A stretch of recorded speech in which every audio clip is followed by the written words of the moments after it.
Raanan is fat and he's a Jew. He'll tell you something that you already knew. Your favorite movie sucks. Your favorite movie sucks. American Beauty or Forrest Gump. Your favorite movie sucks. We are back with another episode of Your Favorite Movie Sucks, the podcast where I have friends on and I rewatch their favorite movie and I tell them it sucks or it's great. Could go either way. That is the theme. Yeah. I feel like this is like a gotcha moment. You're like, you didn't realize. Yeah, no, this is very much like The Critic. It stinks. It is like The Critic, and I am in a similar body type. But if that's what you're suggesting. Just the sentiment, but if you want to go to body. Nice diplomatic fat joke right off the bat. We have our guest today, the very funny Peter Revello. Hello. Stand-up comedian. That's really about it. That's it.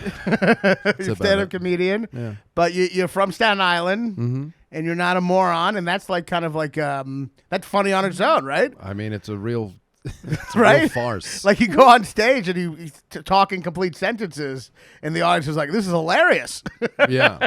It's such incongruity. No, it's like when a Southerner does that, and you go, Yeah. "That's surprising." When someone's from Louisville, Yeah, Kentucky, yeah. and they are able to do that, I think the same thing. Good, you got me. I am from Louisville. Yeah. By the way, I was thinking, I'm trying to get my numbers up on Instagram, Sure. and I want to go viral. And I You realize gotta go viral, man. the best way to go viral now is you just got to be a Southern guy who's liberal. Oh, So it's just a forget it. footage of you be like, you know what, man? I'm from Alabama, and I hate Trump. And the audience, everyone's just like, what? Right. What? Yeah. And he's like, one of my best friends is gay. And everyone's like, whoa, share this. 1 trillion views. 1 trillion. He's Southern, but he hates Trump. There was a whole, I mean, we know so many people, was that the liberal rednecks? Remember The that? liberal rednecks. It's like the key. It's just like a crazy thing. So I'm gonna do that as a character. Just be like, It's juxtaposition. man, I'm from the South. I like camping and I like hunting and I like supporting trans rights. Right. The only thing I love more than trapping is helping women vote. Helping women vote. Yeah. Yeah. Well, You I know. guess that character doesn't. Does he think women can't vote? Well, He's like progressive, but didn't get the news. It's like they're gonna get these. We ladies got to to get vote. women to vote. They can vote. They can vote. He's like progressive, but he's late on the. He's not of the time. He's not of the time. We gotta. Well, I think women should vote. Yeah. That's true. I feel like like someone like a progressive from back then sounds like a little problematic now. Right. Because the progressive from like back then would be like, I have no problem with women voting. Yeah. But if you said that now, you'd be like, well, it sounds like you have a problem since you're Sounds like a bringing it problem. up, you know? Yeah. I think black people should be able to drink from the same water Yeah. fountain. It's like, I think black people are equal to us, right. and I don't think they should be whipped. Right. You're like, what? The size of their heads have nothing to do with their intelligence. And you're like, It's like I did a show once, and my host was black, and Nice. I had a cousin. I don't really know him that well, but a cousin after the show, and he goes, he was like an older guy, and he goes, I didn't like the host, and not because he's black. And I'm like, that didn't really. I'm like, Didn't even think about that. I wasn't gonna think it's because he's black, but Right. now I'm kind of wondering, like, A little. well, I thought about it because it was an insane thing to say, and Yeah. this is what I came up with. This is my theory. He actually didn't like him. He's telling the truth. Right. The reason he didn't like him wasn't because he was black, but the reason he said that is because that was a factor in previous situations where he didn't like someone because they're black. Okay. He's evolved past that. It's not like he's evolved past that, but his racism doesn't come into play here. He's see. like, I am a racist, but what I didn't like about him was it's like an anti-Semite telling me, like, no, you're just not funny. You know what I mean? Sure. It's not because you're Jewish. So It's not that's what because you're that's what I came. What do you think about that? What do I think about Jewish people? I like them. Big fan. So There Will Be Blood. This There is Will one of Be- your favorite movies. One of my favorites. And I have a theory that every movie person who's like into like movies Right. is either Cinephile. they can like both these movies, but they're either at their heart. You know how people are like, you're either a Beatles guy or a Rolling Stones guy. I think everyone at their heart, like if you're into movies, is either a There Will Be Blood guy or a, you know what I'm going to say next. Yeah, right. No Country for No Old Men. Country for Old Men guy, right? Yeah. So those are the two options. You can like both, You can obviously. like both. I mean, I like both. But you have a favorite. There's something that speaks a little more to you between those two movies. They were both filmed at the same time, in the same town. Mm-hmm. In fact, Smoke from There Will Be Blood actually had to stop production on No Country for at one point. Daniel Day-Lewis won Best Actor. No Country for Old Men won Director, Best Picture. Okay. You know, Javier Bardem. I mean, they're very different movies. Yeah, I would say so. One's more like pastoral, and I mean, I guess both are. I don't know. I mean, they have. I don't really see them as like antithetical. I mean, there's some overlap. I feel like, and I guess You got a real NPR voice. You're so gentle. What do you want me to yell? I'm going to start screaming about There Will Be Blood. It's just it's very gentle. I guess that's how you always are. Yeah, I don't know. I can't be screaming all the time. I mean, no, you're a little bigger on stage, right? Well, I mean, yeah. I mean, I'm on stage. You're just like I'm in a basement No, now. it just feels like I'm talking to Terry Gross, Fresh Air. Yeah. I just think that there will be. No, I'm kidding. No, but keep on going. I appreciate the gentle authenticity. I don't know what you want out of this. I want exactly this. Okay. I want if you want me to get upset, doing. I can get upset and be like Javier Bardem. We'll build it. We'll by the end we'll be yelling. That's what people want. We got to get clips, man. Got to get clips. But yeah, I don't know. They don't seem like too different to me. Like I mean, I guess one is about like chaos and I don't know how you try to rationalize evil, but then you have like There Will Be Blood, where it's more, I guess, about evil through choices, through small. Mm-hmm. You know, by making yourself evil through like isolating yourself slowly in time. Yeah, and the villain of There Will Be Blood is also the main character, and then you also have empathy for him at times, and it's trying to understand what he's going through. Yeah. While Javier Bardem is very much on the outside. You know what I mean? Right. Yeah. He's like just an evil force. Like there's no motivation. He's just a force of evil. Well, that's the interesting thing about There Will Be Blood, which is that, like, you know, what are his desires exactly? Because it's an interesting thing about him. He doesn't really seem to really enjoy money. No. Or women. Winning. That's what he likes. He likes winning. Yeah. Right? I broke you. I broke you and I beat you. Like Brain. Yeah. He just likes. Yeah, winning, I guess, and also like I guess pure winning. There's not like even Trump is like he likes fucking women, money. Fucking children. He likes to have a good time, you know. He's a man of earthly delights. Yeah, he's a man of earthly delights. Sure. And Goodfellas are all fucking enjoying shit. Like There Will Be Blood. He is like an ascetic. Yeah, he's a capitalist ascetic. Yeah, it's hard for me to say that word with my lisp. It's okay, but he really is. Yeah, and that's an interesting thing, isn't it? I think so. I mean, you know, I think that what he wanted was somebody to share it with. Like he was lonely. Yeah, I love that scene where he's like talking to his long lost brother. He comes back in. Oh, it's and great. He's just really fishing for like, hey, are you like me? Yeah. Do you also hate people and want nobody else to win? Yeah, it's this interesting paradox. How does a misanthrope also have someone on their side? Desperately. He's just kind of like. Yeah, he's like, I can't do this alone. I can't. And I can't keep do what going with alone? these people. Me hating everyone and trying to destroy them. Yeah, it's tough. And that is kind of the movie. Is like, how does someone like him still reach out to people, and when does it? There's moments where it really does happen, where he is reaching out. Yeah. I mean, starting from the beginning. And what is fascinating about this movie too is, of course, P.T. Anderson's whole style changed in this movie. I've always thought of P.T. Anderson as what was the movie he did before that? Well, I mean, if you look at Boogie Nights, Magnolia, was Punch Drunk Love. Was that the movie he did before There Will Be Blood? I believe so, actually. Yeah.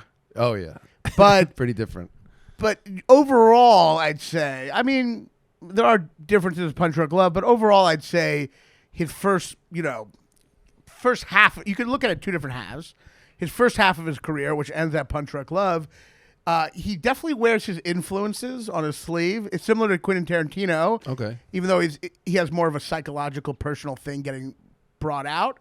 But there's definitely so much Altman and so much Scorsese in his movies. You know what I mean? And those are the two, the Altman kind of like giant, you know, all these characters, you know, this giant ensemble cast. And then, Magnolia is I don't know if you've seen Shortcuts, but Magnolia. I haven't seen Shortcuts, but I did. Yeah, Magnolia. Magnolia is very much influenced by Shortcuts, but then also the Scorsese Altman's way of moving the camera is very minimal. So it's almost like he combines Altman's like just showing this whole array of characters with Scorsese's very fluid, very kinetic filmmaking. I never really noticed that too. Like he's been very good at taking actors who people go they can't act, and then giving them a good role. P.T. Anderson, Yeah. like Mark Wahlberg and Adam Sandler. Adam Sandler, Tom Cruise. Yeah, and Tom Cruise. You go great performances Tom out Cruise of all is of them. weeping for his father. You're like, oh, he can act. It's one of the best performances ever. Yeah. I also love Philip Seymour Hoffman's line read when it's like, it's raining frogs. Like, I don't know what it is. Makes you Magnolia is a great movie. I love Magnolia. It's a vibe. It's great. And a lot of it, I don't know. Like, that's why I like There Will Be Blood, because for me, it's very funny. Like, some parts are not really. It's one of those movies. How is what's the kid? HW? Is HW okay? Yeah. No, he is not. Does your sound come back? I don't know. A doctor might not even know. And it's like I just love these little. A lot of you. Well, a lot of lines are just the part. Don't be thick in front of me, Al. Like when he's talking about. It's great. There's a lot of little humor within even the part with the in church when he does it. I abandoned my boy. It's a very emotional part. But just the way after he goes, there's a pipeline. Like he just claps his hands together and he's very excited. Like, here we go. Well, there's this kind of like the tragedy of him is almost also clownish. Like, you know where it's going. You know what I mean? You know this isn't going to end well when you try to push away people your whole life. And, you know? And he does essentially go insane. Yeah, and that's another thing, too, when he's like talking. His deaf son is trying to communicate with him. He's like, you're flapping your hands like a dog. He's like, you basically makes him use his words. I'm going with my wife to Mexico. And I just, that whole, it's just so ugly. It's just so ugly. And then you get to like consummate that ugliness through the killing of like your rival, who's not even your right. Like, he's just a guy. Right, there's an interesting thing. He's not like a magnate. He's just just like a snake oil salesman. Right, because at the end, because you have so you have them as people, then you have the clear.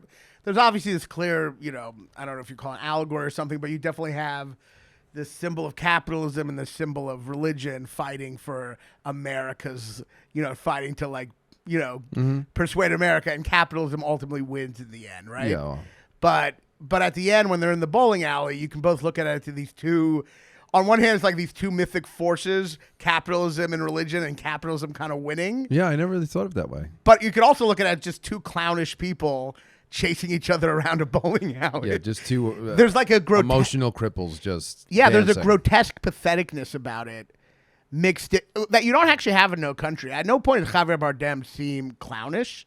No. He's like an absolute force. Like he is. Yeah, but there's a clownishness perfect. to the end. There's a weird the way he's talking, drainage. Yeah. Like, it's just kind of goofy. Like a carnival barker. So it's exactly. So it's like, and I think that comes a little to do with the. And this is something I have mixed feelings about, but I love the movie a lot, but like, there's a predictability to where it's going. You know what I mean? There Will Be Blood? Yeah, in my opinion. You kind of know. I mean, he starts in the ground. Like, he literally starts in the ground. So it's like he's going to get out. He's going to ascend. Well, yes. So, yeah. I mean, I guess on that sense. I didn't just mean the first minute, but he's going to get out. Well, I just mean if your like whole thing is being misanthropic from the beginning, it's probably not going to end well. He has moments. He has moments where he can like choose. Yeah. I do appreciate the choices being presented, because it's HW comes into his life.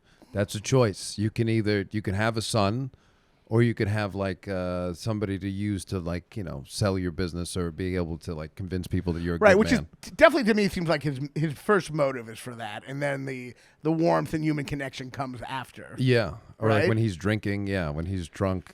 Like back to what we were saying earlier. Right. But I think like aesthetically, when you look at the movie, like you don't see Scorsese anymore. You don't see Altman. To me, you see Stanley Kubrick a lot.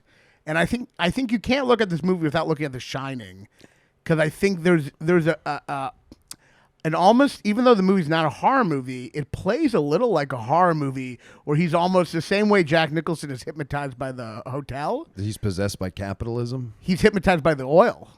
I do think with the way they play it with the oil, it's obviously not actually like a demonic spirit, but the style of how they show it. Yeah, I never thought of it. Feels like a horror movie. If you look at the music too by Johnny Greenwood, a lot of it. Also, that's why another reason why I think what you were saying, how you say people pick. I think because there was no music and no country. No music and no country. Whereas in There Will Be Blood. Great score. Great score. Yeah. Great score. Amazing score. I actually saw it live at the Met. They did they showed the movie and then the orchestra played. Oh, nice. Yeah. I saw that with Vertigo. Oh, it must have been awesome. It was so great, good. but I would love to do that with this because I love the score, and the score has Bernard Herrmann in it. I mean, some of those, a couple of them feel so much like Psycho at times. Yeah, with the strings. But it's an incredible score. But it's an interesting mix of you have this like the strings and the intensity of the strings, but then you have this weird siren. And that's the part that feels more like Kubrick or like a horror movie. There's a siren sound. There's also like those drums if you remember when they have to like fix the, there was that explosion and they have to like put the dynamite in and it like culminates into that like big moment. So like they have like the drums. I mean that score is. But it feels. Do you feel me when I say it feels? It feels a little like a horror movie. Of it that way, but especially in that scene when he's like covered in oil, like he's he's completely black. Well, it feels like I think it conveys a sense that what's happening is unnatural. It's like almost getting oil out of the ground and people dying to get that. Right. Feels like an almost unnatural act. Yeah. And then it almost feels demonic. Like people are dying for this. He's covered in oil. And he's like glowing. Yeah, the oil is reflecting the fire. Yeah, exactly. I'm not saying the oil is literally a demonic spirit. No, I understand. Right. I got you. Well, but I have some people watch who will comment and be like, "What are you fucking saying?" But I'm saying they almost create that tone to make you feel what is happening. Yeah, metaphor. I mean, I never really thought of it as like a horror movie, but I think you're right. Especially in that scene in particular, that there's definitely something horrific. But doesn't that follow his son getting hurt, and then he's covered in oil, and then he does the two things, and it blows up. And then he runs instead of being with his son, he runs to be with the oil. Exactly. And it's similar to The Shining where like the hotel is speaking to him and making him forget about his family. Yeah. He's getting caught up in this. And then he sends him away. I mean, this is such a it's just an irredeemable man. But but he has a charm. But that's exactly. I think it's like to the strength of Daniel Day-Lewis that I can just watch him talk. Like there's no great action. I mean, there are big pieces like with the oil, rig exploding and stuff. But for the most part, he's carrying that movie. Oh yeah, just being his little facial tics, his inflections. It's eminent. Like you just watch it. You can just watch it and watch it and watch it. It's such an interesting performance because he's not like. It's not like, the monorail guy, right? Where you're like, or someone where you're like, oh, he seems like trustworthy. Right. Even when he's talking to the town in the beginning. Let's talk about bread. He's talking like that's not like how you trick people. No. You're just kind of like, I'm a family man. Like it's just like so clearly villainous. But people are just like, all right. There's a funny scene. There's not like a lot of. I don't know, it's not exactly, salesmaning it up. No, right, exactly. He was being pretty straightforward with who he was. I mean, if you listen to his words only, it's all fluff. But if you look at him, he's like an angular man who wears all black, and has a mustache. No, just like so. Yeah. Let's talk about bread. Like it doesn't seem like he's not barely pretending to like he cares about them. I love when that meeting devolves, and then he just leaves. He's just like, you know what, forget it. And then he leaves, and then there's just the woman tries to speak up, and just hear a guy as Daniel Day-Lewis is leaving, sit that woman down, get her out of here, sit that woman down. And the guy chasing him, right? No, Paul F. Tompkins. Oh, is the it? comedian. Yeah, He's he's in the that? guy. He's like, "Come back, we want you," and he's like, "I wouldn't have it. I wouldn't have the place if you what is gave it? it to me for free." Yeah. It's Paul F. wouldn't Tompkins, take it. who's also, I think, in Magnolia at one point. Yeah. And then you have what's his But name? yeah, it is funny. He's not like it's not like it's not the Music Man, the monorail guy. There's not like it is very heavy. Well, who sniffed him out? I guess Paul Dano did immediately. So if you're also like a shyster, you know The two shysters, game recognizes game. right, yeah. And then everyone else is just a moron. Well, the father, yeah, Paul Dano's dad is a true moron. Everyone in this movie is either a charlatan trying to sway the masses or a moron who's a part of the masses. Which is, I mean, kind of Accurate. Yeah, kind of got it on that one. So, yeah, all right. So, yeah, you begin the movie, the 20-minute scene without dialogue. It's very great. You see what he's all about. You see someone die. I mean, it is interesting, like, reminding you that people died to get this. Like, right away, you're just like, oh, yeah. The whole idea of capitalism is that life is cheap and expendable. Life is cheap. And people just die for others. You know what I mean? But it's always been cheap. I mean, I don't know. You go back to what, feudalism? Like Oh, it's definitely cheap then. You thought that, like I understand the critiques of capitalism, but I don't know what time people hearken back to. And it's like when everything was just great and human life was valued. Well, we had a little run where life felt like it had value. Maybe a little after World War II. It's getting a little cheaper now. I mean, there was some sense. Was it? I mean, I guess. I mean, Russia literally sent almost all of their men into just a meat grinder. Like, all right, this is how we're going to stop them. I mean, so it wasn't. Well, I mean, like after America, value. Obviously, you go to not World War Korea, II. I guess. I don't know. I'm not really I guess sure. life is always cheap. I think it's always been this way. I feel like 1990 to 2002, we had a good run. Yeah, I would say that. Yeah, okay. We had a good run of right like before 9/11. everything's pretty cool. Yeah, if you lived here, things but- are good. But so it is like it is interesting with him that there is this like such a not that light on his feet salesman thing, just such an intensity, you know. But then he does like he did. I mean, that's what's interesting. He's not like evil throughout. Like, do you remember that scene where I guess the father like beats the daughter and he's like, no more hitting. Like he hits her aside, and so there's like moments of tenderness. I mean, obviously you need that for a movie. You just want to watch some guy just be evil the whole time. No, and the father, he clearly had an abusive father. They mentioned this a lot. Right. I have a theory that not only was the father abusive, was probably religious. So like it also makes his anger towards religion. I mean, there's no provable way. Daniel. They don't really mention. Daniel They just Plainview's father. Yeah, you know the father was abusive, and you know that in the sense. Well, you have the part where he's like, "No more hitting." Right. Right away, you're kind of like, "This seems personal." And then later he maybe. talks about his father to his brother, and says, "I had to get out of there." You know. And I love that scene too, Yeah. and he just doesn't even. It's like a look of just. And then I just had to get out. And also, there's so many funny. But things. the father's abusive, but I wonder if he was also religious, and so with Paul Dano, right? It's maybe his way to he sees some of that. kill his younger self. In a Yeah. way. I also love those little lines that he gives to his brother, to like little references about the hometown. It's like, Yeah. I said, why don't we get it liquored up and take her to the Peachtree dance? And the guy's like, He doesn't, and then he just looks like he's going crazy. who lived in the hill house on the farm? Well, that's why he killed him, because he gets him to trust for a second, right? Right, I think it disgusted him. Yeah. That's basically like rape for him, that he would trust another human being.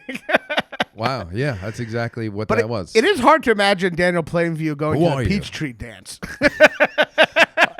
It shows you how far he's gone. It is hard to imagine him like a younger guy going, footloose and fancy "Are we free. going? When are we going to the Peachtree dance? I have this dance. When are we going to get liquored up and go to the Peachtree dance?" It's hard to imagine him at any age dancing. Like his Daniel Plainview's late teens, early 20s is like romantic follies. Well, that's the thing about Daniel Day-Lewis. There is like a mythical quality to him as a performer, where it's like it's good. He man. like He's transcends so good. like. I don't know. There's no ordinariness about him. Well, he talks about like finding a voice. That's really interesting. I think like he tries to find a voice that's distinct for each character. Yes. A walk, a way to be, a way to. I mean, he's one of those guys. It's a real metamorphosis, yeah. And you go, method acting has its place. I mean, sometimes it feels very annoying when Jared Leto's like, I was Joker the whole time. Yeah, You're yeah, like, yeah, I think yeah. that's You're makes like, it it's a cartoon. Go fuck yourself. right. Like Yeah, you're like, you just laugh. You don't need to like. You don't need to remember your be dad a molesting wacky you guy. or Yeah. like send us. Didn't he send like a dead yeah, he's like rat mailing to like dead, Viola Davis? dead animals to Will Smith. Yeah. It's Method Man. Yeah, that's a little silly, but yeah, no. I mean, like larger than life. I'd say every I mean, he is a tall man, Daniel Day-Lewis. But when I think of all his performances, it just always seems like a giant. Yeah. Like Daniel Plainview seems like just a giant. I mean, they also film him in that way, but he just seems just. Yeah, the way he had such. He's like so stiff and just. I don't know if I read this somewhere, but I think the voice is modeled after John Huston. I heard that too. I must have read that somewhere, right? But I don't know. I mean, I does it sound like him to you? I can't. Well, if you look at Chinatown and you look at the future, Mr. Giddies. Yeah, you know what? You're right. The future. The halting. Yeah, that halting. The future, Mr. Gitties. Yeah. Or he calls him Mr. Gitz. The future, Mr. Gitz. I think he is kind of like John Huston. Yeah. Yeah, I could see that. You know? Yeah, that's a fun little like connection. That how would you pick up on that? If someone didn't point it out to you. Right. That'd be crazy. But you, once you hear it, you do imagine that. Yeah, it's such a. I guess what's interesting about this movie is that it is so weird. It's a classic, but it is a weird movie. It did pretty well, but I think it's one of his more I think it's one of his better performing movies at the box office. Is There Will Be Blood, if I'm not mistaken. Yeah, that might be the one. Actually, it was a big movie. It was a hail movie, and it's just a bizarre. Which his is character weird that was so bizarre. popular, though. Right? Yeah, I mean, you wouldn't think that seems very art housey. Well, it is, but also it is. It has a Citizen Kane quality. I know you said earlier you haven't seen Citizen Kane. I haven't, no. But at the end, he's in this vacant house mansion. And he's alone, and he's pushed everyone away. And he's just like shooting things in his house. I mean, There Will Be Blood That's ends awesome. in a very Citizen Kane-y kind of way, you know. Right. But so you have him go into this. You have him go into this. He's looking for oil, and then you have Paul Dano's brother come, who some people think is just Paul Dano. Yeah. I don't know. What do you think so? What do I? Oh, you think that in the movie it's the same guy, or Some people think he's just pretending to be his brother. Oh no! To get them there. No, that's a theory. Because it was so devastating for Paul Dano's character at the end to be told that he was the afterbirth. It's of course. You slithered out of your mother's filth. Slithered out of your mother's filth. There really is a hole to that theory that because people do have that theory. I and know, it's like, makes no sense. A real hole to that theory is the fact that Daniel Day-Lewis has a relationship with the other brother. Has a relationship. Unless it's like Who's Afraid of Virginia Woolf, and they both have this imaginary character they're talking about. Man, that's another movie. Everyone should watch that movie. Just Who's Afraid of Virginia Woolf? Man, it's great. You're like, I shouldn't be watching this. This couple's falling apart at the seams, and I shouldn't be. I love a movie like that where you're like, oh God, I shouldn't. Yeah, you shouldn't be here, but you are. Mm-hmm. Yeah, I mean, I love one of my favorite parts in There Will Be Blood is like, and I think it's the first time he really threatens someone, and I just love it. Is when Paul Dano takes the other brother takes the money, and he goes, "Now, if I come there, and I find out you're lying, I'll be taking more than my money. You do understand that?" He's like, "Yes." Is that okay? There's something so scary about that. The formality of the thug. Right. Right. It's not an empty threat. There's no posturing. It's just there's no matter of fact. Just to let you know. Right. I'm gonna come get you. It's like just telling someone there's like a cancellation fee or something. You know, right. It's very That's like our policy. Yeah, it's that's not our up policy. To me, man. You know, it's above me. If it was up to me, I'd let you go. But exactly, it's like my favorite part of Seinfeld when the guy who runs the bodega puts his check on the wall because it bounced. And they're like, "Can you take it down?" And he's like, "I can't. It's store policy." And he's like, "But you own the store." And he's like, "Even I am not above store policy."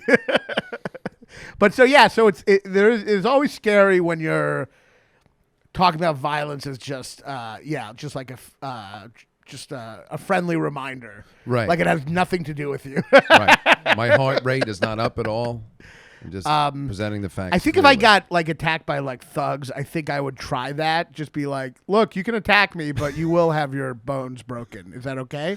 And just hope they just beat me up. But like, just hope maybe like just be like, "Look, seriously, you don't want to do this." Right, like if I just said like, I'm telling you, you don't want to do this. You think it would scare them away? It depends what kind of, if everything lined up right, the moon was in the right, maybe it was a wax and gibbous. I mean, who knows? I mean, anything's possible. I guess you just got to act like you feel bad that you're going to be inconveniencing them by breaking their arms and their legs. It's just the problem.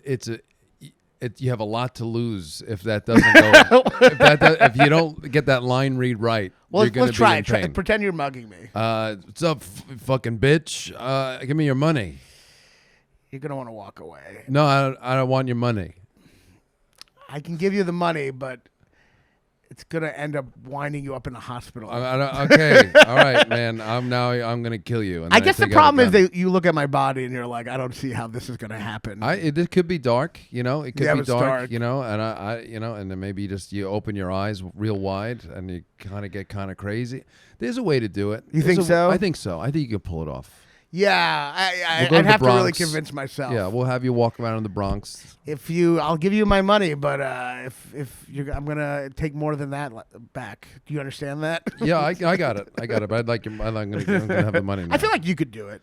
I don't. You have like a certain. You could be like Born Ultimatum a little. I don't know if I can pull off that. Like, You can do it. you think so? Yeah, anything. Everybody's capable of everything. What does he say in Chinatown? Speaking of John Huston. Once you there's a certain point in everyone's life where you realize you can do anything or something. Yeah. What is that fucking line? I love that line where he's just like, And there's that great someone's part where capable he's- of anything. So Everyone's eventually, not everyone gets to this point where they realize that you're capable of anything at any time. Yeah, anytime. Yeah. And then he goes, "I've abandoned my daughter." my daughter, my wife, my daughter, my another one. Chinatown's another great one. Oh yeah, it's one of the best. So all right, so There will be blood. There Will Be Blood. Daniel Day-Lewis. He goes to find the oil. What's the worst part about it? The movie? You have a more skeptical eye than I do about these things. The conceit of this is your movie sucks. So what's the worst part about There Will Be Blood? In your eyes? I think what hurts it a little and why I like this format, by the way, where instead of me bringing it up, the other guest has to like get it out of me. I like that. I like, Okay. instead of me just being like, I think, Yeah, obviously, enough of this. We like this movie very much. Let's get into it. Why Obviously- does it suck? obviously, it's clearly so many things are great about it, but I think I know what you're gonna say. Can I? Yeah, sure, guess. Can I yeah. guess? Mm-hmm. Is it Paul Dano's? People seem to have a big problem with the way he was acting in the movie. That they thought that he was like blown off the screen by Daniel Day-Lewis. Well, originally it was someone else. Really? It was someone else, and that person was like literally just intimidated. Like Daniel Day-Lewis would be like, "Oh," and he'd be like, "Ah, Oh, please. All right. He's like, all right, you don't have to give money to the church, Yeah. So they were just intimidated. So they got Paul Dano, who is not obviously he's a good enough actor to not just cry in the fetal position when Daniel Day-Lewis is talking. But I guess you don't really kind of buy it when he's. If I lose my teeth, I will gum you. When he's like giving that very impassioned. it's an interesting thing because it's a little like Daniel Day-Lewis too. I mean, even though Daniel Day-Lewis is so great, But you put him in the 1900s. They don't know who movie stars are. yeah, They got a guy right. who I can think I said string this to sentence you. together. Yeah, like is Paul Dano really believable as a charismatic I think- charlatan? yeah, I but then think- again, is Daniel Day-Lewis really believable as a charlatan? Well, like we just talked about, he's not in there like when he's selling the He's place. not whining and dining. Yeah, he's just like, I will get you bread. And Yeah. it just sounds crazy. So it's like maybe not that kind of movie where like, they probably didn't have charm back then. Yeah, what's that movie? I guess that's the thing. They didn't have charm. They didn't really have, maybe charm wasn't invented. What's that movie with Andy Griffith? The world's. No, the man, what's it called? The one where he's like, they get him out of prison. Yes. What the fuck's it called? This is why I need to get Letterboxd because. Ah, Do you have it? Do you have Letterboxd? no, I don't have it. You're a conscientious No, objector. I just, I don't know why I don't have it. I just post my opinions on Instagram and shit. So it helps you remember because like I'm at this point now with movies, and I'm sure you are too. You're like, I've seen this movie, but I really can't remember too much about it. I can remember like certain plot points, maybe who's in it, but like it gets a little fuzzy. And my friend who has Letterboxd is like, well, that's why I like it because you can just put a little note about it or like a quick review. Right, and right. it helps you Fuck, like what helps is it jog called? your memory. I forgot. The entertainer, not this. It's something. Is it not? It's not sinner. It's not entertain. It's the world's. Isn't it the world's greatest showman? Facing the crowd. Facing the crowd. Wow, Facing I don't the crowd. know. Yeah, Fuck, yeah. all right, It's Elia Kazan, yeah. I think. I think so too. Yeah. So it's not like it's not like a face in the crowd where he's just winning over people with his homespun. Yeah. There's not much. Yeah, like there's not much. Paul Dano's not much. No, not charming. He's not charming. He's like a weasel. But And maybe you don't want that in like. Well, no, that's not true. We have Joel Osteen, who was very much like fucking. well, face it in the is. crowd. It is. The fire and brimstone also has a place in the realm of religion, of just like that. It's not charming, but it is like forceful, and it is Right. He doesn't have a evocative. presence. Right. Like Daniel Day-Lewis has a presence that is like captivating. Like I'm gonna get my way. He doesn't. Yeah, there's a lack of. I don't know. I think he's okay. My thing about Paul Dano is that I never really find him that interesting to watch. I don't think he's bad or good. He's like tofu. Yeah, I mean his face. It's very round. It's very It's got round, a yeah. round face. I don't know what ethnicity he is. I'd have to say he's got a Mongolian feature. He's got a Mongolian tinge. Yeah, a little tinge of that, and it's definitely not like. Do you know that part of Russia where it's like animorphs, where it becomes like it's like Russian to Chinese almost? I think he's The around Mongolian. there. You think the Mongolians are really? They're probably upset that we just decided to use that term to mean like mentally handicapped, right? like if you just like that became like the medical term. Like imagine if we were just like all mentally handicapped people. The term is Bosnian. Yeah, and it's just like the Bosnians are like, what the fuck? We've been through enough, bro.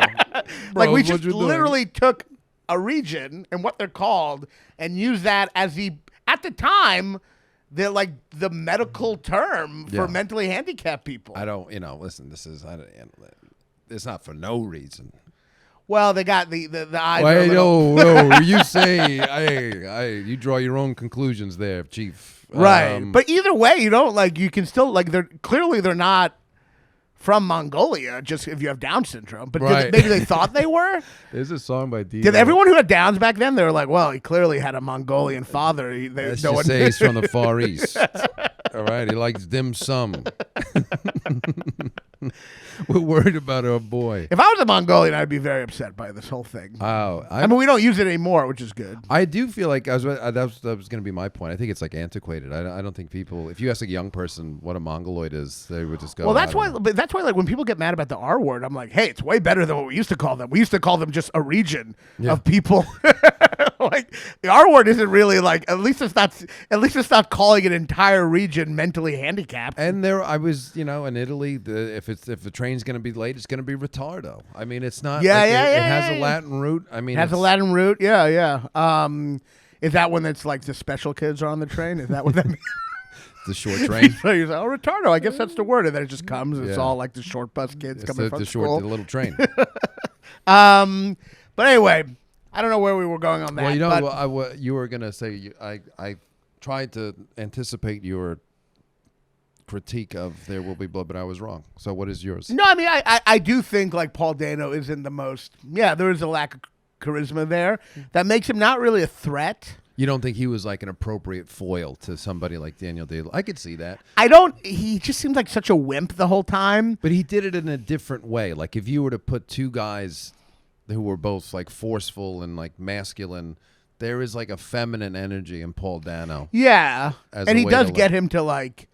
He does get him to like get emotional in church. Right. And you don't hear what he says to him in that moment. He comes up to him and says, Yeah, I no. assume he's saying, I'm going to bury you in the ground one day. I'm going to bury you in the ground, Eli.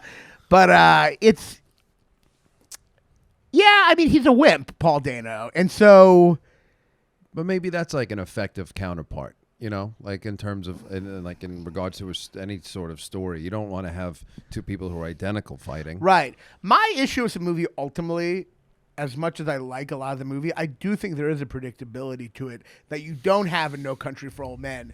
So, like, I think as you watch a movie, by the end, you want to be a little surprised by the characters. Not to guess. say the characters change, but I think it's always important for your perception of the characters to change. I think either the characters should change or your view of the characters should change. Like in Jaws. I was about to say, Your view, I'm the shark looking- grows. Bruce finds himself. You know? Yeah, through painting. Yeah. So, but like your perception of the characters changed. So in No Country for Old Men at the end, I mean, there's a lot of surprises. I think Kelly MacDonald kind of standing up to Javier Bardem in that moment, saying, it's not the quarter, it's you, you're a psychopath. Even though she gets killed, she has this moment of fearlessness that you didn't really expect from her before. I mean, Josh Brolin dying out of nowhere is wild. And then Tommy Lee Jones quitting. But that, I think its premise is chaos.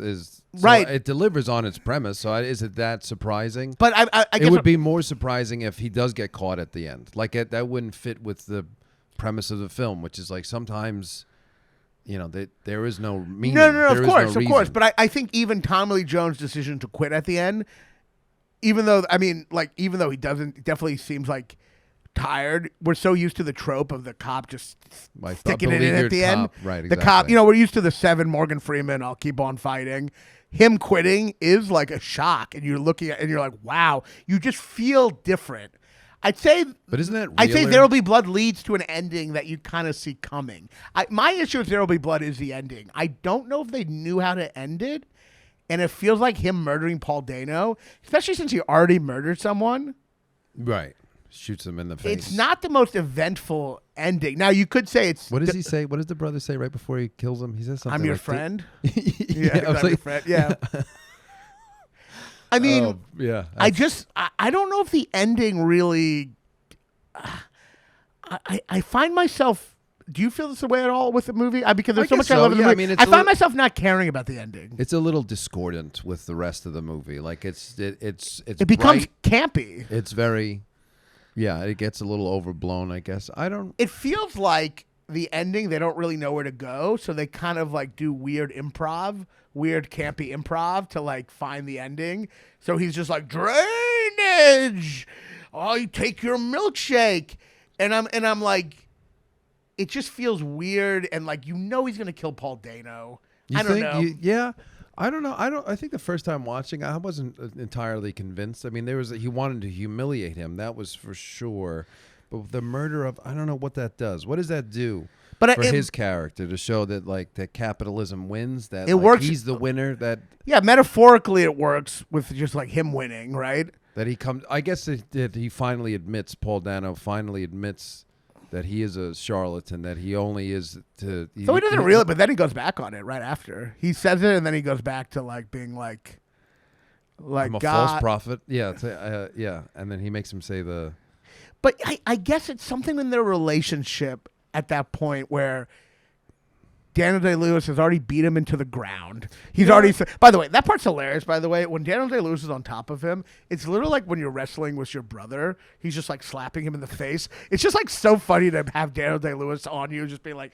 Well, he's basically going... You know the part I'm talking about in the middle? He's basically like, why are you hitting yourself? That's basically what he's doing. Like rubbing mud on Imagine his face. having like Daniel Day-Lewis just on you, just like slapping you. But like, he's beat him up so much in the movie. I guess I just feel like...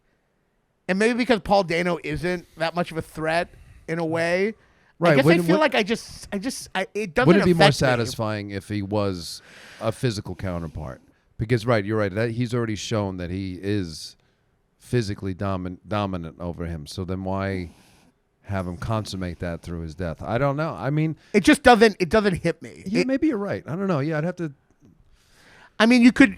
I'd say the one defense... When he says it's finished at the end. I'm finished. Which could mean different things. You could say, my life's over. Or it could mean... he's not going to jail. Yeah. Or it could just mean his... I mean, metaphorically, I guess it's like, I'm finished. I finally won. I finally won. And I've made capitalism the religion of America. But he could also just mean, like... We knew this. What about on a personal level? What if we take away the big metaphor there? Well, on a personal level, I guess I wonder if, like, and maybe this is where I kind of defend it too, because I have mixed feelings. Maybe when you look at him and then you look at people like Trump or people like these psychopaths, you're like, their end is kind of predictable. You push away everyone and then you kind of go crazy. So maybe, and this is a defense of the movie, maybe it's owning up to the predictability and going, yeah, this is what happens with all these fucking guys. Yeah, they die in a bunker. They die in a bunker alone. We've known this over and over again, but they still pop up and do it again. So when he's like, I'm finished, he's like, yes, the job that we all knew you're going to do, which is just go crazy and be alone with a corpse in your room and having no one. We just kind of always knew this is what's going to happen. Right. And it keeps on happening. In your bowling alley, which you Yeah. never use. Right? That's also funny too. Daniel Plainview has a bowling alley. Yeah, I guess he like really- he's, like he just goes out there, just going down there to blow off some steam. It It's like, really... come on, you never bowled. Well, he danced in the Peachtree dance. Yeah, right. Maybe there's more to Daniel Plainview than meets the eye. Maybe It there's is more weird that he's whimsy. bowling by just himself. Isn't Well, it he fun just to... he passed out drunk there. I don't think he was. Oh, that's the thrown other thing down. about Daniel Day-Lewis that's funny. He always just passes out drunk on the floor. I don't think I've ever... I think he wakes up in a bed maybe once. I love when he wakes up. He's like always drunk on the floor. But yeah, I mean, so I have mixed feelings. On one hand, it's like at the end of No Country, I'm like moved and I feel shooken up. And the vulnerability in Tommy Lee Jones' speech at the end about the dream shakes me up. Javier Bardem killing her shakes me up. I'm shaken. It's like broken through something. Like I feel shattered. The ending of There Will Be Blood feels underwhelming. That last scene. It feels just kind of like How do you end a movie like that then? I I'm know. not Well, that's really the sure. problem. But I will say, and this is where I have mixed feelings. Maybe the predictability is the point. Maybe it's just kind of saying, yeah, this is going to continue to happen. These people come out. They are just want to destroy everyone, and they're left alone committing crimes. And we know this every time, but they still come back. Like we know Trump. I mean, actually, I guess we don't know, but like we assume for most people who try to push away people their whole life, it's not going to work out for them. No, They're just going to go crazy. You can't use people as ends to a mean. Like it eventually comes back to bite you in the ass because you end up becoming so alienated because you actually do need people. No, you do. Yeah. And he's kind of acting like he doesn't. And that will make him, and he goes crazy because of it. Right. I mean, and then at the end when he's like walking down the stairs, like after he has that confrontation with his son, that makes you my competition. You're my competitor. And he just, yeah. It's Right. great. That competitive energy will destroy you. Right. It destroys you. And then as he's walking down the stairs, there's a moment where he has a nice memory of him and his son. But so you can tell that there are like pangs of regret. Yes. But at no point in the movie do you think... Maybe that's a way to kill his humanity, maybe at the end, like, because I never really thought of it, but that does precede him killing Paul Dano. So maybe... What's the memory? It's the memory of... I forget exactly what I think it was. Oh, it's when like they, him as a when baby, they have right? the rig set up, and it's like, remember they have that big lunch? Yeah. And like he catches his son as his arm, Right. and he, like he kind of And tussles he's his pushing hair, that away and he after, goes, yeah. So maybe that's his way of Pushing it all out pushing completely. it all away. Yeah. Like once he finally cuts off from the son. But he already killed someone. I mean, yeah, I don't think that's the most. I mean, I guess my it's a wonder... pretty shitty thing to do for the guy to come in and Yeah. be like, hey, I'm your brother. I'm going to steal your brother's identity. I'm going to try to worm my way into.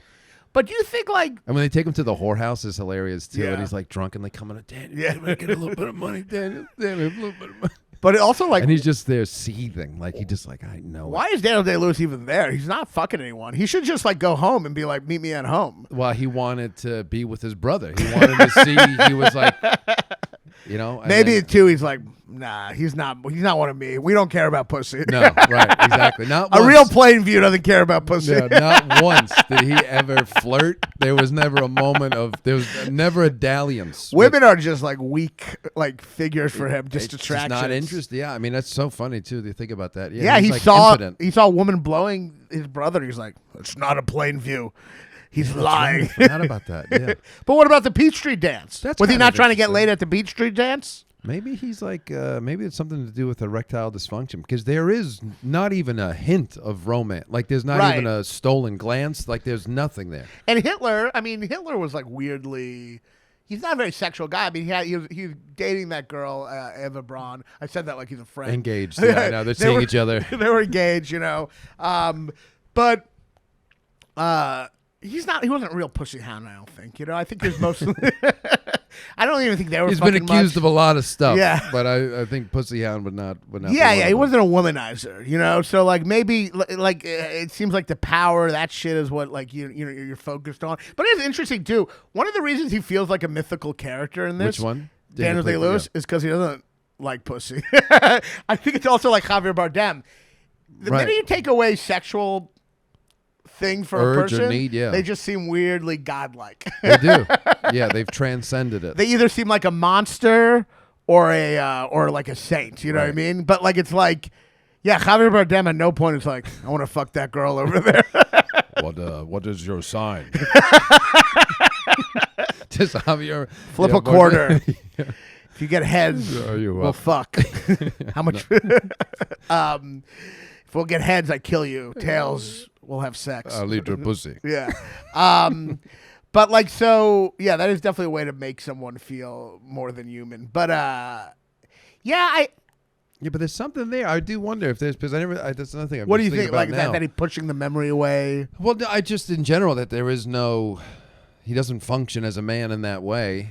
So is there like, what's going on there? Is there some sort of repression going on with Daniel Plainview? Like that this is the only way you can feel any sort of pleasure. If you take away, if he's physically unable to experience like sex, or has feeling, maybe he's a gay guy.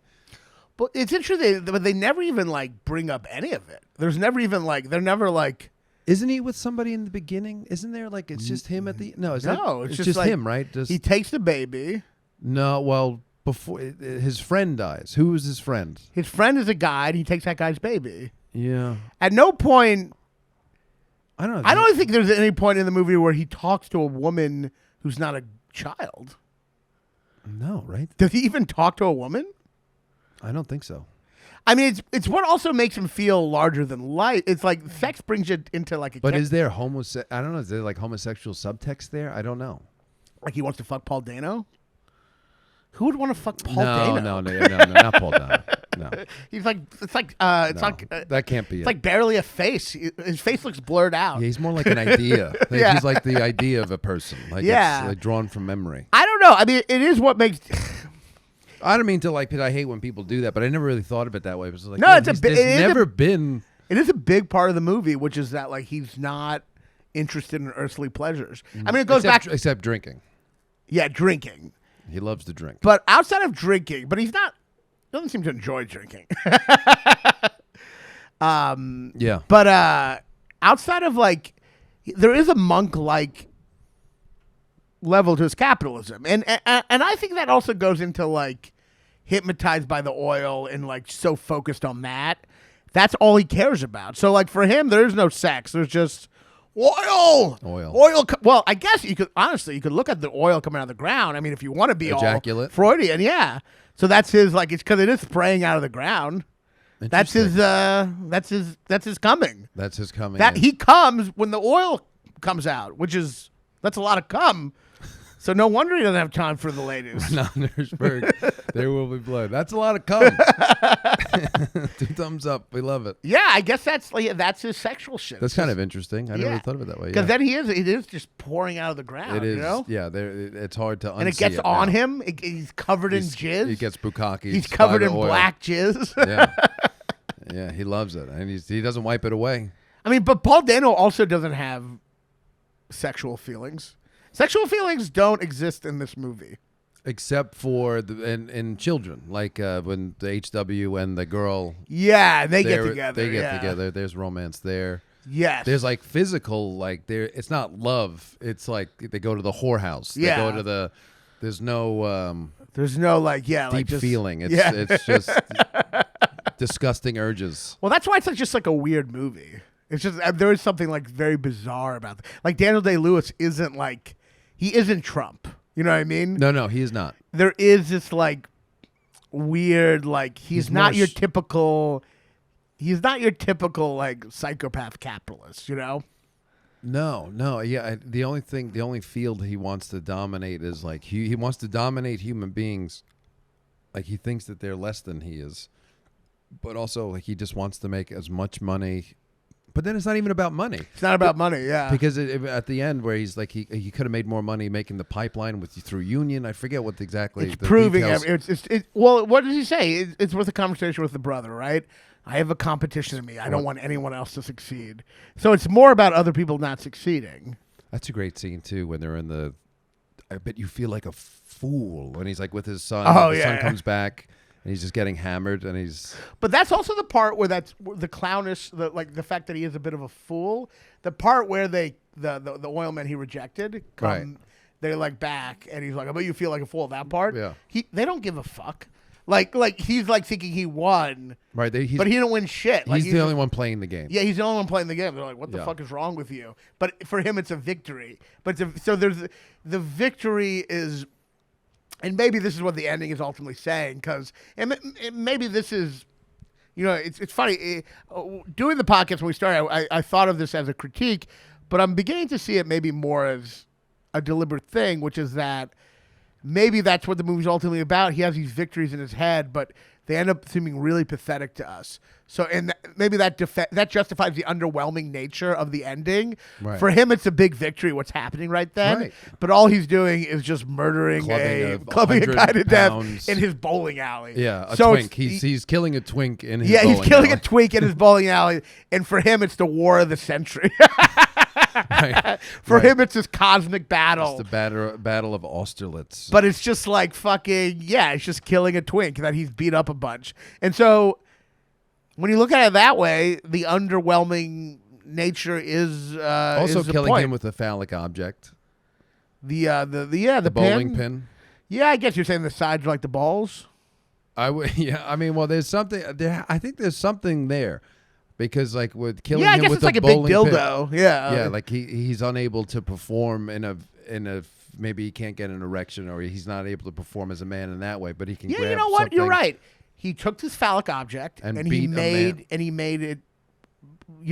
They should have had the blood geyser out, like the oil. Oh, that would have been interesting. But Like but it I. splashes on him and it calls back. But to it does pull like the blood. Right. I mean, this is like a taxi driver at the end when he's killing people. There's like this sexual because all the blood's pouring out of them. So it's like I'm finished. So it's like him coming at the end. Yeah. I'm finished. Wow, I think They should have had him smoking a cigarette. sitting like the way I'm sitting right now. So if that's the case, then the ending is deliberately underwhelming to show that his big victory Daniel is Plainview. actually really pathetic, Right. And he's just playing a game with himself. Yeah, and a big gay guy. So and a big gay guy. So I take the critique back. Wow. It's a brilliant movie, but that's a tough thing to like figure out that like it's deliberately underwhelming. I've seen it 4 or 5. I've never thought of it that way, but this is why you need this podcast. This is why we need this podcast. This is why this podcast is important. You figure out it. Yeah, the predictability is the point. Yeah. And the winning, the winning, There is no winning. there is no winning. Right. It's just a sad guy ranting in a room. Right. Yeah. Right. Yeah. Sad guy. Just someone without family relations, without people. And that guy's bankrupt. Murdering another guy. a vagrant. Really. A vagrant. Yeah, that guy is bankrupt. Yeah. Right. He murdered a twink vagrant, and that's his World War II. Yeah, am I going to have to end up That's deciding a better that? movie. I think it's. Am I going to have to end up going to There Will Be Blood over No Country now? I think something to think about. I do like. I mean, listen, they're both great. You can enjoy both, but I think you're right. I think you do have to pick, and I side with There Will Be Blood. Well, I mean, did you feel what I was saying though about the underwhelming nature? No, I don't think. Did you feel that before we talked? Like the ending is always underwhelming a little. I mean, it feels discordant, but I don't know. Yes. If it's like I don't know, Anticlimactic a little or something. Yeah, maybe. But I mean, talking it out now, I don't know. I think it adds to it. Yeah, I mean, I guess in a way, it is a character study of this guy, and someone like him, it is going to be anticlimactic. It's Right. not going to be. You kind of do know where this is There's going. no big win. There's no Yeah. newspaper headline. Daniel Plainview Yeah. wins. You're just killing a homeless guy in your mansion where you're alone, Drunkenly. drunkenly. As And you you're just a wash crazy down a person. piece of cold meat with milk. Right, because it's kind of it is the last scene is an extension of which I do think there is a lot of insight into the scene where he goes up in the restaurant to those the oil men, right? And they're like, go and enjoy your son. Yeah, That's what he said. You have And all he- this money now. Go And he and puts like the napkin over his head, right, so and the he's son can't hear him. yeah, and So he can't see him. Word. Oh, is that why? Yeah. Oh, I thought he was just crazy. No, he put it over his head so he didn't have to. He didn't. He doesn't. His son can't read his lips. But what was he saying so bad for his son to hear? Wasn't he just saying we won? I think it was just insulting, and I forget exactly what the what it was, but it was more like insulting them. I made a deal with them, and I forget exactly what it was. And don't tell me how to raise my son and shit like that. Right. Oh, okay. Yeah. But he's just like, he just seems crazy. But for him, it's a victory. For him, it's like, I didn't go with you. I did it myself. And they're just like, okay. Yeah. We're still at the same restaurant. Yeah. And I still got served before you. Right, yeah. That's right. That was one thing too that bothered him. That's right. That's I forgot about that little detail. Yeah. So it's he gets like upset. Yeah. The victory is in his head. And so the reason it's underwhelming is because you're not seeing it from his perspective. You're seeing it from an objective perspective. Right. At the end of the movie, he thinks he's like achieved something. And nothing has been achieved. Yeah. Great film. Great film. I take it all back. Hey, look, I'm open to, I'm not here to just like fucking rant and yell. I'm here to be open to changes, and I think I figured out the movie now. The thing I didn't like about it is what is really good about it. I am curious. How many episodes have you done of this? 35, 36. What is like objectively? I am very curious. Like, what are people's favorite movies? So, like, I guess you can't really discuss this without it being hurtful to someone else. But I'm curious, like, I'll hurt other people. What are some movies? What are some of the worst movies somebody has said that was their favorite? Well, Maddie Weiner came on, but she knew it was. What did she say? She knew it was a guilty pleasure, but it was Twilight, which I'd never seen, which I watched, which was worse than I even thought it would be. It is worse than you think. Movies like that, where you're like, oh, I know they're going to be bad. I'm always shocked how like badly made they are. Like not just like it looks bad. shitty. It looks shitty. It's filmed like gray. badly. Yeah, it's all filmed at dusk, and I get it. It's one of those things where like you feel like like when you're watching a movie that works, there's an intention between for every shot.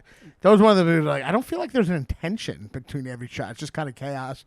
So that was really bad. I mean, there's a lot of movies I mean, Forrest Gump I think is a piece of shit. It's conservative propaganda. What happens to the leftist? I what think happens it's mentally to the liberal handicapped propaganda. Wow. But that movie's a piece of shit. I mean, I don't know. I mean, we've I definitely dunked on some movies, but I'm no contrarian. I say how I feel. You know what I mean? What's a guilty pleasure of yours? Like, what's a movie that you can't defend from a rational point of view, but you love it regardless? This is a great question, because for years I thought I didn't really have guilty pleasures. Yeah. I thought that was for the Philistines. Right. Like, if I like something, it's good. Right, of course. I have no guilt. Good. Right. Yeah, I have good taste. Why do I have guilt? No, if I like it, it's good. But, so a guilty pleasure, if you were to define it, I think, is where it's something that you enjoy, even though intellectually it goes against all your values of what is good. Yeah, it's trash. Like, you know it's trash, but you like the smell of it for some reason. Now, like the sweetness of manure. Now, it works. I have it with music more. Music's easier. Like, Hamilton as a show goes against a lot of my values. It's just pandering nonsense. But you found yourself But saying, I love this music. I love the music. I love the rhymes. I love it. But as a show, I really think it's the whole point of the show is literally Lin-Manuel Miranda is basically saying, I'm a genius like Alexander Hamilton. I really think if you look at the show, it's just him being like, this is me, you know? Right. I am Alexander Hamilton. Right. I write like I'm going to die and I can't stop and I'm so talented, but I'm stubborn. Right. You know, it's just a pure, Lin-Manuel Miranda is a very talented egotist, but it doesn't really go outside his ego. And I think that is a show that's so you're going really to go see the movie. You're going to go see it. Well, is that the thing? It's coming out, but it's just the film show, right? Oh, was it? I thought it was just a film. I don't think did they make it? I thought it was a movie. I think it was. I think it's just filmed which I thought was already on Disney. I think it was just a film show. I don't think they've made the movie. So that's something. There's another show even called Six. I don't know if you've heard of it, but it's like all the wives of like King Henry. Oh, and they all have a song, and it's just like, you go girl power bullshit, and I fucking love it. I love the music. So I have guilty pleasures with that. As for movies, I'm trying to think. I think it all comes from, not all, but a lot of them would probably come from childhood. Where like I Right. love Batman Forever. Like I'll always love Yeah, Batman Forever. yeah, Just I do because too. That's I do my too. first Batman movie. I love Batman Forever. But you watch it now and you go, this is absolute dog shit. But there's just But something. is that a guilty pleasure if it's like nostalgia? I mean, I guess so. Because I feel like a guilty pleasure is... I've outgrown other movies that what. Yeah, Batman Forever's great. I mean, it's like as a kid you loved it. Yeah, Yeah. it's a guilty pleasure. Love Batman. I mean, nostalgia, like, blinds you. I still think the Shark and Jaws. I'm not saying... I think it looks realistic. I don't know. I mean, I've rewatched it this summer again. I was like, it looks pretty fucking good. I think it looks real. I think it looks way more real than any CGI bullshit that's come after it. But I've played it to other people who've never seen it, and they're And they like, think it's "That's just ridiculous? like yeah." But it's like in my head, it's a Compared to believable what? Sharknado? Yeah, I mean, was that more realistic? I still think it's more believable than any CGI thing, right? But guilty pleasure. What is like a really guilty pleasure? I don't think if I can. It's a tough thing because I really do think if I like something, it's good. I don't understand the guilty pleasure thing. Is like allowing yourself to be mindless. I think it's a mindlessness, and then it's like I have a guilty pleasure. like Me, Myself, and Irene, maybe. Okay, here's a guilty pleasure. I think the movie Seven is very entertaining. Okay. I think it's an extremely dumb movie that's just chock full of cliches, and I make fun of every moment in it, and I think it's so silly. And you're like, what fun. But it's very entertaining. All right. So maybe that's a guilty pleasure, but I don't even. It's hard for me to even own up that I love Because it. that's not even like one of those you go, oh my god. I mean, that's, But it is a stupid movie. Yeah, I guess I haven't like seen it in a Morgan while. Freeman's character is just like the most like. There's like a scene where he's in a taxi and the taxi driver's like, "Where to?" And he just looks out the window at the crime and he's like, Anywhere "Far away from here." And it's like he just want the cab driver to be like, "Where the fuck are we going? Where are we I don't know going?" what to charge for that. I can't put vague, sad, abstract lines on my fucking meter. Where are we fucking going? I don't really know how much melancholy Yeah. costs. So I don't. I live That's in not the a world. direction. Yeah. That's not an address. You can't just say loneliness. You know, he's like that the whole movie. Like the Brad Pitt's like, "How long have you been working here?" And he's just Too like, long. "Too long." It's like, why don't you give me a fucking answer, you piece of shit? So he's a cliche. The whole movie's stupid. That whole movie is also a ego thing because it's also that movie is ultimately about a metaphor for the screenwriter. Kevin Spacey is the screenwriter I see. because he's dividing all of it. And if you watch the ending, Kevin Spacey in the car is essentially the screenwriter gloating. He's in the car being taken to the desert for the final thing. Yeah. And he's like, when you see the final act of my thing, you're going to shit yourself. Like it's literally just him like bragging about it, you know? Yeah, I have to rewatch that. But I guess it is entertaining. I mean, I do like, if it works, it's filmed well, yeah. you know, so I guess that's a guilty pleasure. You know, Who's that guy? Is that Kierkegaard? That's Woody Allen. Oh, this guy? No, your bust. Okay, I'll give you a hint. My brother made it on a 3D printer. It's not a film guy. It's a musician. Dylan? Yep, Young Dylan? young Dylan. That's cute. He made it on a 3D printer. Isn't that pretty cool? That is pretty cool. So yeah, so I guess that's a guilty pleasure. I don't really know any others. Well, I'll tell you what. There Will Be Blood is not a guilty pleasure. It is what's the opposite? A proud Proud slog. a clean. Well, yeah, I don't know. It is a wholesome triumph. I don't know. What do you call it? But I will say it is interesting with movies, and this is where I think the Kubrick thing comes into play. Back to the Kubrick thing. Sometimes this feeling of being underwhelmed is the point, and that's a tough thing to like always analyze and gauge. You know what I mean? Yeah, like that ending was. I felt incomplete, and the director's like, yes. That's the point. You know? Yes. Like, but I do think Kubrick works that way. I do think, like in The Shining, there are times where he's trying to zone you out, so you feel like hypnotized, and that's like, Well, yeah. I mean, look at those like tracking shots of like of the Native American, Right. not symbols. What would you call them? Like the patterns tapestry, and stuff. yeah, The tapestry, yeah. But it's like you are parts where you're almost like getting sleepy, and then you feel like you're being hypnotized. So like it's a director who's literally trying to like not always engage you, and that's the point. And so that's a hard thing to like always figure out. Well, you know? I think it's like I don't think it's like not always trying to engage you. I think sometimes directors are like they just they're like, I don't think everyone's dumb, so I'm not going to need to completely just do jumps every now and again and have to explain. Right. I'm going to let you guys sit with this because I don't think you're a complete fool. Right. But what about directors who actually go out of their way to make you feel almost negative feelings that make you think it's not good? I mean, that can be a whole thing. You know what I mean?